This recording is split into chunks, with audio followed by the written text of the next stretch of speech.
రాష్ట్రం విడిపోవడానికి కూడా కారణం గోదావరి జిల్లాలో పచ్చదనమే. ఆ శాపం తగిలేసినట్టుంది. ఈరోజు గోదావరి జిల్లాలో మొత్తం కొబ్బరి చెట్లతోటి, తెలంగాణ నాయకులంతా అంటారు కొబ్బరి చెట్లతో చాలా ఆనందంగా ఉంటుంది, మీరు ఏమంటుందని పచ్చదనంతో చాలా బాగుంటుందండి. ఈరోజు కొబ్బరి చెట్లు ముండలు కూడా లేవు, అంత దిష్టి తగిలింది కోనసీమకి.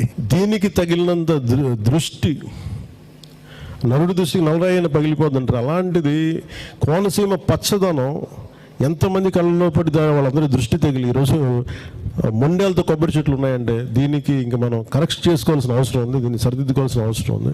ఎవడన్నా పోయించండి హైదరాబాద్ నుంచి వెళ్ళాడికి, తగిలితే వాళ్ళ దృష్టి ఏడ తగులుతుంది, కానీ ఆడికి పోనోని దృష్టి ఎక్కడ తగులుతుంది, ఏం తెలియదు అది.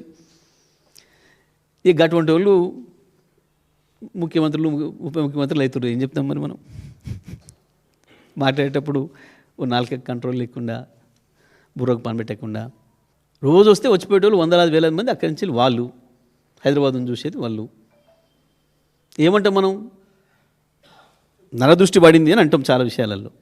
చూసి వస్తానికి బాగా ఎక్కువ మంది చూసిపోతే ఓ చేనెమ్మడి పోతుంటే బాగుంది చేను అని చెప్పి అంటారని చెప్పి పాపం దిష్టి బొమ్మలు కట్టుకుంటారు. మరి కట్టుకుంటాం, ఆయన దిష్టి బొమ్మ ఎవడొద్దన్నాడు, మనం ఆపినామా? పిచ్చి మాటలు, తెలివి తక్కువ మాటలు, మైండ్లెస్.